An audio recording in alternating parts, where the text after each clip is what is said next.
बिहार के नियोजित शिक्षकों को बड़ी राहत मिलने की अब संकेत मिलने लगे। अब पुरुष शिक्षक जो हैं अब अपने ही जिले में उनकी पोस्टिंग हो सकती है। नमस्कार, मैं हूं सुनील बॉबी और आप इस समय देख रहे हैं बिहार के नियोजित शिक्षकों के लिए खास कार्यक्रम, यानी कि बड़ी खबर, विश्लेषण वाली खबर आप देख रहे हैं। क्या कुछ अपडेट निकल कर आ रहा है, इसकी अपडेट आप ले रहे हैं। तो दोस्तों, बिहार के नियोजित शिक्षक इन दिनों लगातार परेशान दिख रहे हैं। कारण ट्रांसफर पोस्टिंग पॉलिसी है। लेकिन अब शिक्षा विभाग और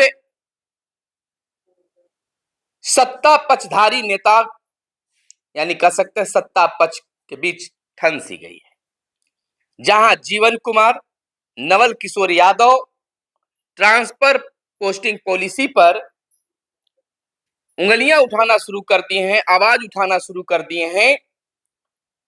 वहीं बिहार के शिक्षा मंत्री ने भी यह संकेत जरूर दे दिया है कि नियमावली में संशोधन होगा। यानी कि उन्होंने साफ शब्दों में कह दिया है कि कोई भी शिक्षक को अपने जिले से बाहर पोस्टिंग नहीं किया जाएगा। आपको बता दें कि इसकी शुरुआत कब और कैसे हुई, क्या कैसे बदलाव हो गया। देखिए, नियोजित शिक्षकों की प्रारंभिक मांग समान काम समान वेतन थी। हाई कोर्ट से जीत मिली, सुप्रीम कोर्ट में हार हो गई। शिक्षक कुछ समय के लिए मौन हो गए। उसके बाद उन्होंने राज्यकर्मी की मांग को लेकर आवाज उठानी शुरू कर दी। सरकार पर दबाव पड़ा। सरकार भी सोची कि हम उस समय शिक्षकों को बहाल किए थे जब बिहार में पूरी तरह से शिक्षा व्यवस्था चरमराई हुई थी। शिक्षकों ने काफी मेहनत की, आज भी कर रहे हैं, तो उन्हें राज्यकर्मी का दर्जा मिलना चाहिए। मुख्यमंत्री की अध्यक्षता में बड़ी बैठक की गई थी, जिसमें अब यह खुलकर बातें आ रही है कि अफसरों के द्वारा ही सलाह दिया गया कि राज्यकर्मी को दर्जा देने से पहले उनकी एक परीक्षा लेनी जाए। परीक्षा की बात जैसे ही सामने आया तो शिक्षकों ने कहा, बिना शर्त के ही आप हमें राज्यकर्मी बनाएं। अब वहां से आया, विभाग से मिला, सरकार से मिला कि बिना किसी शर्त को हम राज्यकर्मी नहीं देंगे, आपको परीक्षा देनी होगी। मुख्यमंत्री ने जब टीआरई 1 के नियुक्ति पत्र बांट रहे थे तो भरी मन से उन्होंने कहा कि एक मामूली परीक्षा आपसे ली जाएगी और आपको राज्यकर्मी का दर्जा दे दिया जाएगा। देखिए, बड़ा वादा बिहार के मुख्यमंत्री ने कर दिया था। जब मुख्यमंत्री बोले, शिक्षकों ने कहा कि आज तक ऐसी बात नहीं हुई है कि बिहार के मुख्यमंत्री नीतीश कुमार ने कहा और उस चीज पर पहल नहीं हुई, हमें मिला। बात मानी और परीक्षा दे दी। करीब 1,85,000 से भी ज्यादा शिक्षकों ने सक्षमता 1 में पास किए। पास होने के बाद अब उन्हें पास होने की एक बड़ी सजा मिलने लगी। चले थे नियोजित शिक्षकों को पोस्टिंग करने राज्यकर्मी की दर्जा देने के लिए, उन्होंने फिर बात बदली कि आपको राज्यकर्मी का दर्जा अब भी नहीं मिल सकता है जब तक आप नए विद्यालय में आपकी पोस्टिंग नहीं की जाएगी। शिक्षकों ने फिर आवाज बुलंद किया, लेकिन सरकार विभाग नहीं मानी। पोस्टिंग के लिए फिर शिक्षक तैयार हो गए। ऑप्शन 3 मांगा गया था, बहुत लोगों को जिला प्राप्त हो गया।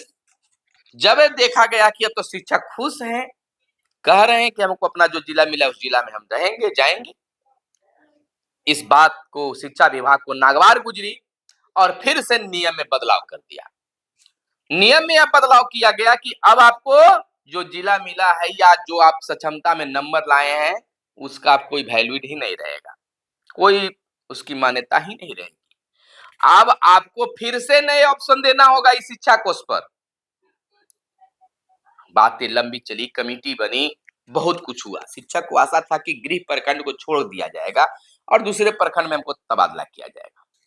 यहां पर देखिए बिहार के नियोजित शिक्षकों को पहले दो फाड़ में किया गया, महिला और पुरुष के रूप में। लिंग विभेदता पैदा की गई, जो एक संविधान का जो नियमावली है उसमें एक बड़ा बदलाव करने की कोशिश किया जा रहा है।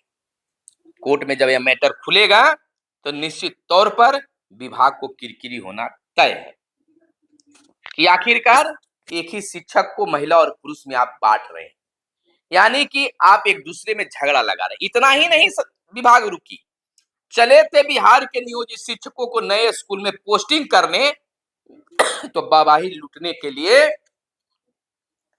बिहार में एक ऐसा रिकॉर्ड बने, जिस प्रकार से बीते साल जो है एक रिकॉर्ड बनाया गया कि बहुत बड़ी बहाली की गई, पूरे देश में इतनी बड़ी बहाली एक साथ नहीं हुआ था, तो बिहार में हुआ।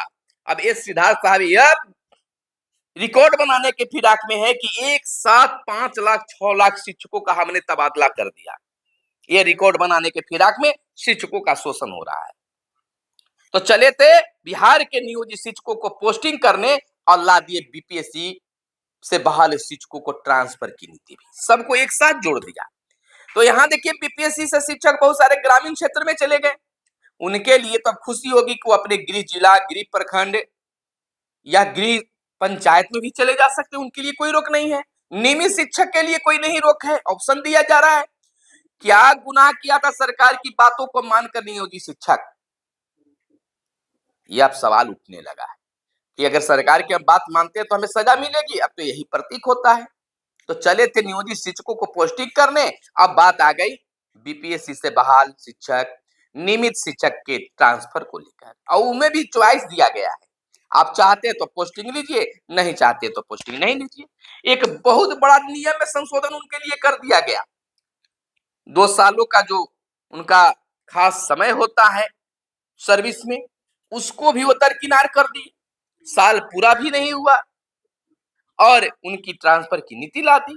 तो ये बहुत बड़ा संशोधन बिहार में हो रहा है, नियम में बदलाव कर दिया गया, लेकिन शिक्षकों के लिए राहत भरी बात नहीं है। कोर्ट बात चली गई, क्या डिसीजन आता है तो सामने आएगा।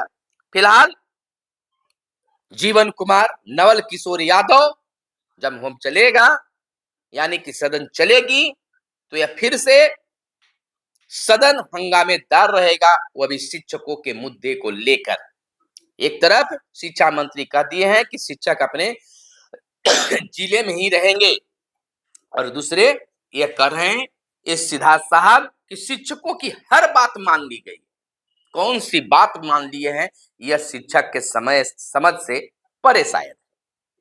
फिलहाल राजद की ओर से भी एक ऐलान कर दिया गया है कि अगर शिक्षकों के साथ इस तरह से बेईमानी की गई तो राजद चुप नहीं बैठेगा। अगर पोस्टिंग दूसरे जिले में करना ही है तो सबसे पहले 9300 वाला वेतनमान उन पर लागू करें। बात भी सही है, बातों में दम है, लेकिन यह जरूर अब निकलकर सामने आने लगी है कि यह बात बिहार के मुख्यमंत्री के पास में पहुंच चुकी है। अब इसका जवाब शिक्षा विभाग किस रूप में मुख्यमंत्री को दे पाता है या नहीं दे पाती है, यह तो आएगा, समय पता चलेगा। लेकिन अभी यह कंफर्म हम कह सकते हैं कि नियोजित शिक्षकों को बड़ी राहत मिलने जा रही है, अपने ही जिले में रहेंगे, गृह प्रखंड उन्हें छोड़ना पड़ेगा और दूसरे प्रखंड में होगा। फिलहाल हमारे साथ बने रहिए और देखते रहिए, चैनल को जरूर सब्सक्राइब कर लीजिएगा, वीडियो पसंद आया हो तो लाइक कीजिएगा। मिलते हैं अगले वीडियो में, कैमरे के पीछे मैं अंकराज, धन्यवाद, जय हिंद, जय भारत, वंदे मातरम।